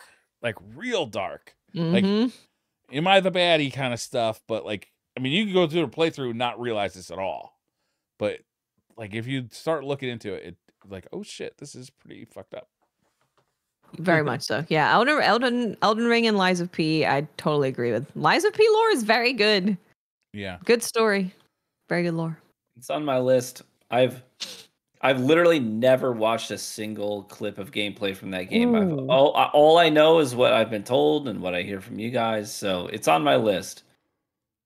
Yeah, I mean, it's also worth noting, since I brought it up early in the show, the whole world of like, you know, Alan Wake and Control and Remedy games is actually really dope what they've done. So that's a great one to get into, you know, playing Alan Wake Remastered all the way up through where we're at now. Alan Wake Remastered. Should I play that before I play Alan Wake 2? No, because like people always ask that from the story and other stuff, and it's like you'd have to play out. If you mean the story, you'd have to play that, the DLC, Control, all the DLC, and then this. And it actually does a really good job of just like explaining, well, roughly what's going on. Okay. So for that reason, no. And then from a gameplay side, definitely not, because Alan Wake 2 is very much its own thing now. Fran, I'm spacing. What's the name of the something kids in Control, the show that you watch, The really creepy show with the creepy kids. What are they called? It's been a while. I don't remember. Something children or something kids. Someone in chat's gonna know it. I sent clips of that to one of my buddies TV recently. stuff. He was like, right? "It's freaking me out. You gotta stop." Yeah. Is it Threshold? The Threshold Kids. That's it, isn't it? Because I haven't played it in a while. I think that's what it is. Yeah. Threshold Kids is what I'm seeing. Oh man, that game was so good. Yeah, that was a very good game. I didn't play any of that DLC either. There's just so many games. Mm-hmm. Mad Geek says, Paul Tassi pointed out that as of this week, vaulted gameplay content has now been in the vault and unplayable for longer than it was in the game as playable content. What are each of your thoughts on this? What content should they work on bringing back? Strikes, missions, and areas.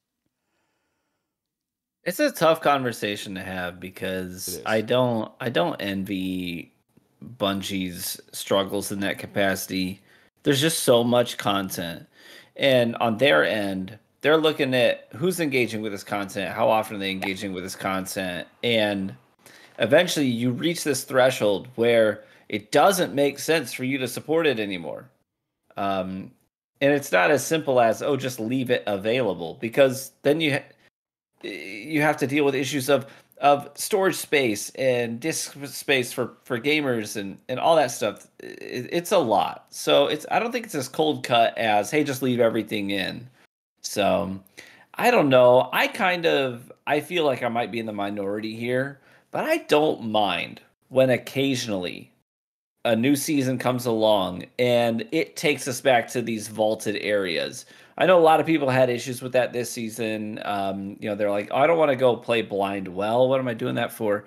But for me, it was like, oh, I kind of dig that. And we've had previous seasons that have taken us back to Mars. You know what I mean? And a lot of that is, for me, it's just a trip down memory lane that's fun, but it doesn't mean they have to unvault all this content at the same time. So I kind of get down with their current model in that regard. I'm plenty critical about the way Bungie's handled a lot of things, but I'm not overly critical about the way they've had to vault some content. I do understand it.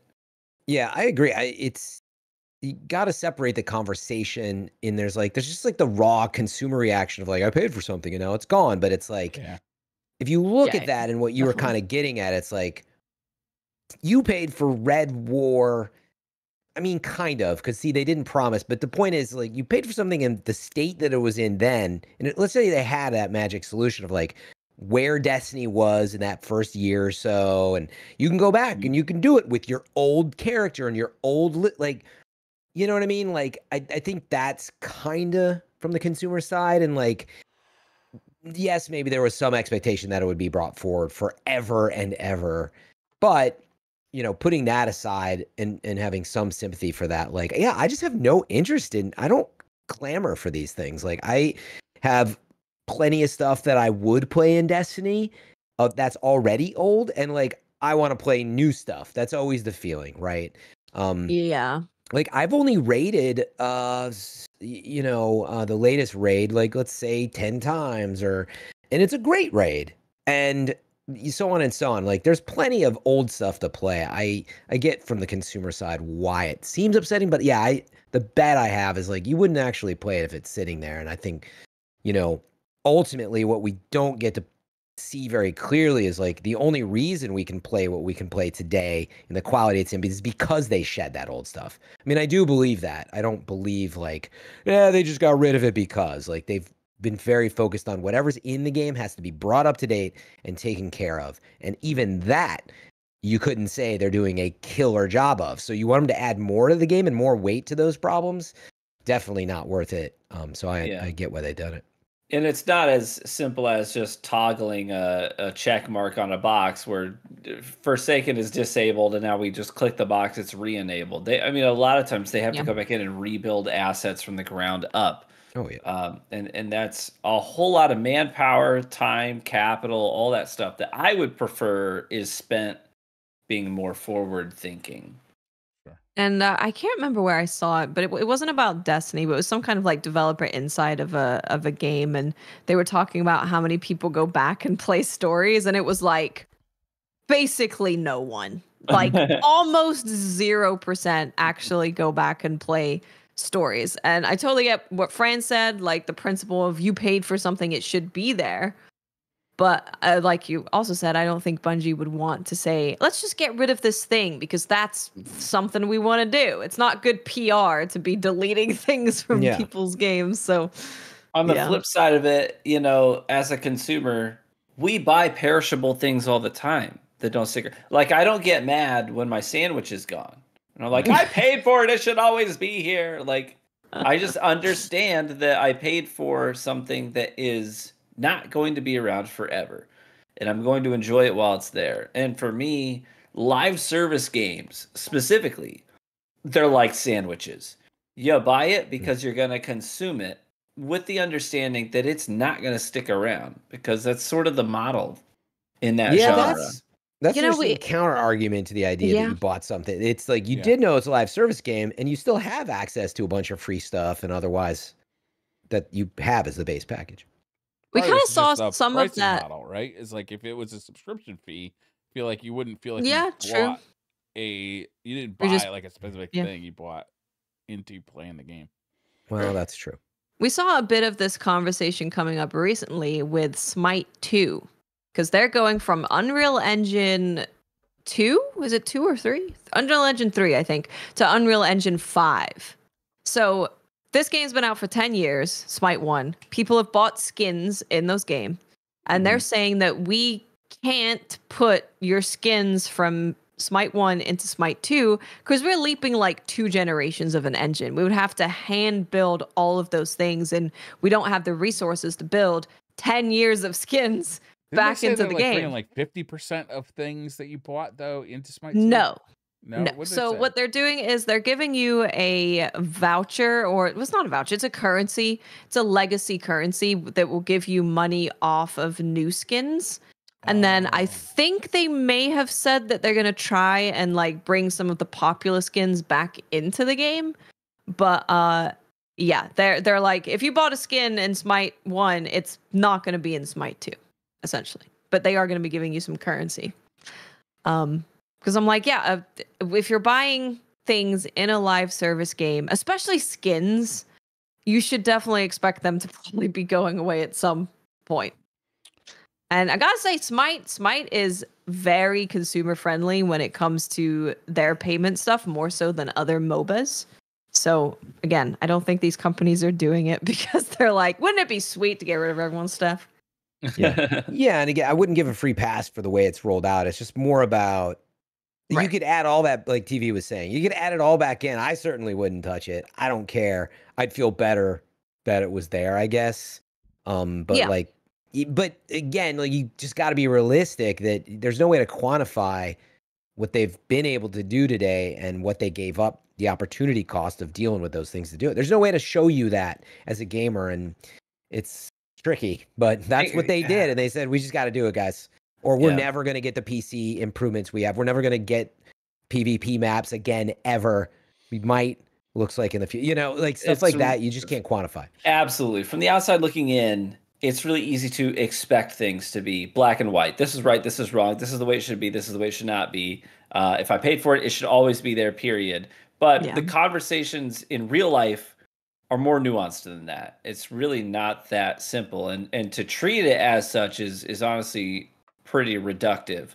So you do have to try to at least be engaged with the other side of the conversation too. Listen to what the devs are telling you, and just and I know that we've been sort of programmed in a lot of ways to distrust what we're being told. But at the same time, a lot of these devs, they're being honest with their struggles, and they're being honest with the kinds of hard decisions that they have to make on their end. Because trust me, none of them want to see their hard work go away and never be played again. They're not sitting there thinking, man, all that work I did on the Red War, I can't wait for people to never play that again. That's not something they want to do. So at least be receptive to hearing the struggles that they have to endure and the tough choices they have to make, and be willing to compromise in some capacities too, and say, okay, well, if it means we get to have more progressive content coming down the pipeline, I'm okay with that. Yeah.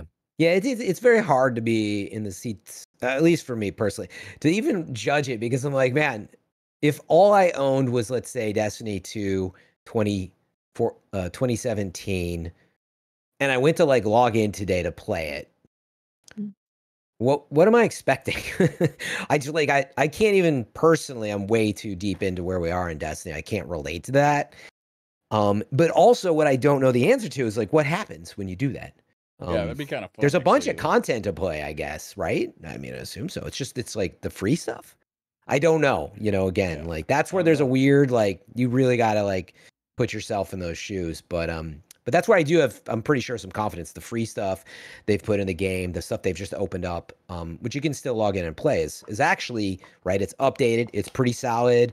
And then it's like, well, why do you even want to play Red War? Like, I get it, but is it that big a deal? I don't know.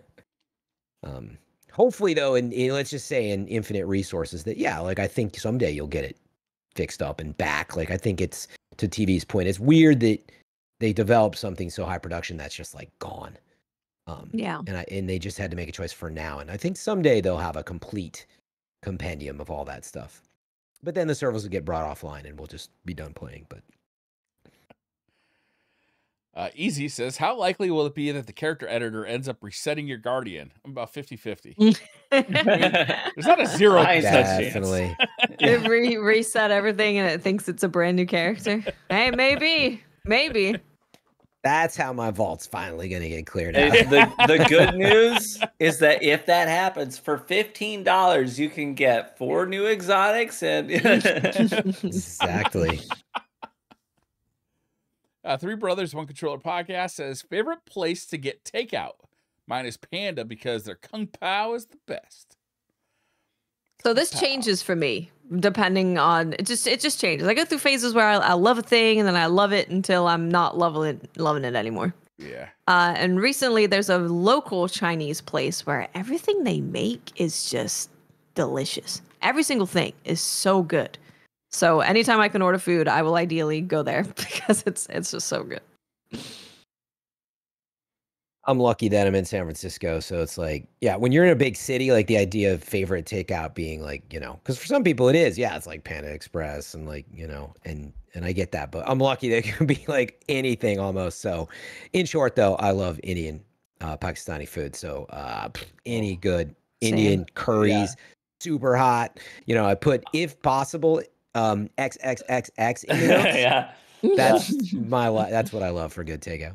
Yeah, I was gonna say I've got 3 spots that are my like top takeout places when like the wife and the kids aren't around, and I want food that I like that I never get to eat. Because you family men out there, this struggle. A lot of times you just you eat, not what you want to eat, but because it's what everyone's gonna eat. I've done that, and it's normally I'll go with Indian food. Yeah, and I was gonna say one of them is a local Indian restaurant, and they have just a banger tikka masala, just so freaking good, man. The saffron rice, all that stuff. I'm a sucker for it. Yeah.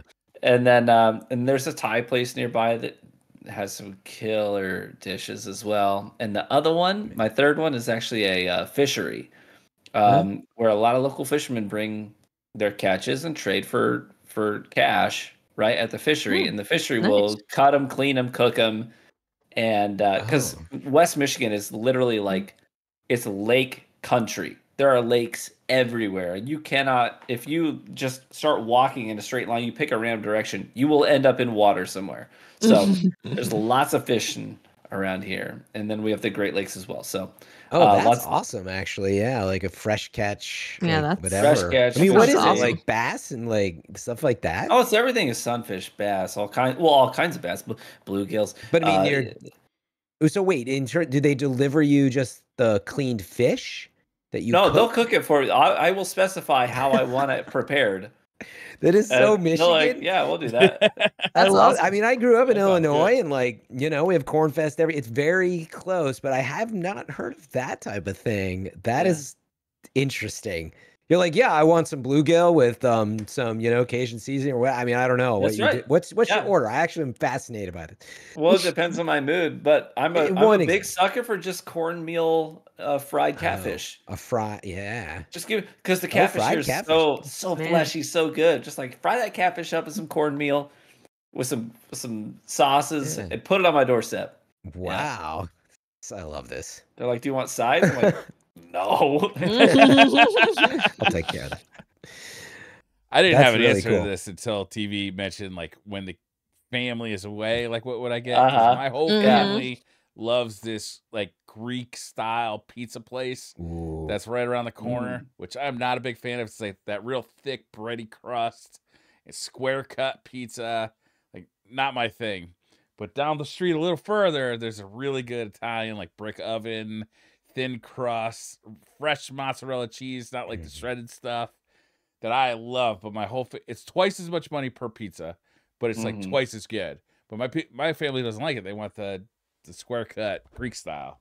So when it's just for me, I always go to that place. Yeah, it's funny. You said Greek style, and I was like, "Woo!" And then you said pizza, and I was like, "Huh?" I haven't had Greek style pizza. I guess it's a thing. I mean, that's what they call it around here. That's what people call it around here. It's a very specific, like very thick, bready, almost like a Detroit style. But is it that good? Is it like Detroit, like super I don't like crispy? No, I don't like it. It's okay. It's like bready. It's usually really greasy, and it's like. Oh, that sounds great. Greasy bread. I love Detroit style deep dish with those crispy edges. Yeah, I'm in for that. Exactly. Blandon McBlanderson says, if you had to go by one of the following names for a year, all of which are real names that a real person once had, which would you choose? Okay, number one, this might take me a few tries to get it right. Houston Yazzie Fat Goat. Number two is Squire Hardick Long Button. Hard Dick. That's pretty good. Number three, Pornelia Adcock. Number four, Christ H Sexy. Ooh, that's a good one. Number five, TV's for sure. Balthazar Fucksburger. I had to look this up. They just kept getting better. They just kept getting better. Yeah, and better. they did. Really did. A good list. Wow. I go with the last. Really, I'm looking up that last one. Fucksburger? Balthasaurus. Yeah, that's. I mean, first of all, these are real, really. Oh, he spelled it wrong though. Yeah, it's like Fuchsberger. It's German, but still, it is. Oh man, that was a real name. I gotta go number Same 5. diff, I guess. Number 5 is pretty good. I think I gotta go with the Jesus one. I kind of like the double hard dick. I don't know if I believe all this. The one's not enough. I was mostly caught up on what you would get called for short and like a Mr. and Mrs. version. So like I was going through like, oh, like Mr. Sexy. Mr. Sexy. Just for that, like whether or not my name is Christ, by the way. Just Mr. Sexy, your table's ready. Mr. Sexy. Somebody yells out, oh Christ. And you're like, what? What's that? Like it's got a lot of layers. Yeah. So I think I'd go with Christ H Sexy for that. Yeah, I think I have to as well. That's good. I like that. You can't get past Fucksburger. Like it's too good. Like everybody's calling you Fucksburger. Nobody's shortening that. Everybody's just gonna be like Fucksburger. Yeah, I was trying to think, like, what are a couple scenarios where this might play out, like, in an amazing way? Like, let's see, if you get pulled over for speeding, yeah, like, in that your wife does not take your name if it's Fucksburger. She's like, you know what, I'm gonna chill with my maiden name. Yeah. Like, maybe you should take my name. Yeah.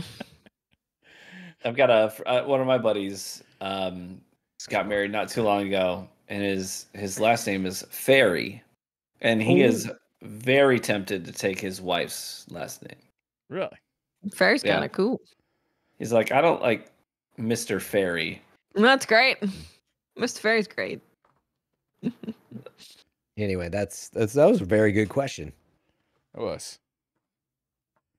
Hugo Rune 79 says, Hugo's emergency question. I've stopped counting. A simple one for all of you this week. Who's your favorite wizard, and what shenanigans would you get up to together? Favorite wizard. Wizard? I don't think I have a favorite wizard. Probably You don't have a Gandalf, I favorite guess. wizard? Gandalf would be cool to hang out with. I would probably just, go drinking and smoking his pipe and hang around. Right? He definitely Cast some parties. crazy spells. Oh, yeah. Yeah. And he's got like those like fireworks just like on hand. Like he can just like he can make like a Yeah. dragon firework just like sweep over. You'd always be having a good time with Gandalf. Yeah. Yeah. I can't believe I'm spacing out on his name. Gandalf and Dumbledore? Foxburger. That is a good time right there. What's the wizard's name in Baldur's Gate 3? Not Gale, but Gale's I didn't like play it yet. mentor. His mentor that shows up a couple of times. He's a real old dude. Loyal to Mistra. Shoot. I love when he shows up because he's like, I'm gonna say this thing that could be a 3-word sentence. Is it But Elminster? I'm gonna make it Elminster. Oh. Yes. That was Erebus No. Hades in chat. Thank you, Erebus. Yeah, Elminster. I love name's him made because up. he shows up and he's like, "This could be relayed in 3 words, but I'm gonna give you 527 instead." and I'm like every time he speaks, I'm like, "Yeah, just go on." I love it. Last question of the night. Mohican 9 says, what Destiny weapon would you want in a zombie apocalypse? Unlimited ammo. Go on. Unlimited lives. Lack of being infected. Immunity. The ability to produce immunity drug out of my blood. Does a Oh, war that seems mine good for count you. on this one? I'm going to say old school icebreaker because you got to snipe him in the head, right? Yeah. And then it's gonna refill. So you you never don't have run to out of reload. bullets, right? I mean, I don't think there's a choice other than necrochasm. Right? would that kill them? I don't know how it works. The heads do be exploded. Yeah, they do pop. It's a good choice. Just gotta make sure you shoot them far away so they don't pop too close. You don't Yeah. want to take any zombie head explosion splash damage. That's gonna be Yeah, that's stinky, fair. too. Zombie head is exploding. It's not gonna smell good. I feel like Rat King wouldn't be a bad call because, like, you kill one, reload it, you go invisible, You heal. and you Yeah, heal. Heal all your Oh, injuries. dang. that is good. Yeah, that's pretty good. Yeah, that would be pretty good. But you got to shoot him in the head to kill him. So you got to be accurate with your Rat King. I mean, you sure? It's true. No, you Pretty just easy. spray and pray. There's enough in the mag. I don't know. That's why I went with the icebreaker. You know, I'm gonna keep my Sunshot could distance. be None of fun. this like exploding. I'm gonna be as far away as possible. You gonna be no scoping them when they're busting through your front door? I mean, I'm just not gonna find myself. Are you gonna in do that a situation. 360 first? I'll be sniping from the mountaintop. You know, like they're never gonna get up there. Infinite ammo, baby. All right, guys, that's gonna do it. All Thank right. you all for the questions this week. Thank you. Yeah, appreciate y'all. Thank you. We can't see Briar's cam if you're listening, Yeah, so my like bad. we don't know if he's got that face of like, we'll see you next time. Hey, Like we have I need no somebody idea to what's about talk to here, happen. guys. I'm out of words. I think Briar's out of words again. I think I left it in 4K mode and it burns through the battery faster than it can recharge if I leave it in 4K Oh, your mode. camera died. That's the Yeah. problem. Okay. Right. Sometimes. Thank you guys so much for watching or listening. We really appreciate it. We'll see you next week. If you have any more questions, make sure you reply to the post. We are going to look into another avenue for questions. I did really like that. Put them in the last video comment section. We idea. could do a YouTube community post as That's a well. good idea, Oh, too. That's an true. option. Yeah. That is a good idea. Thank you all.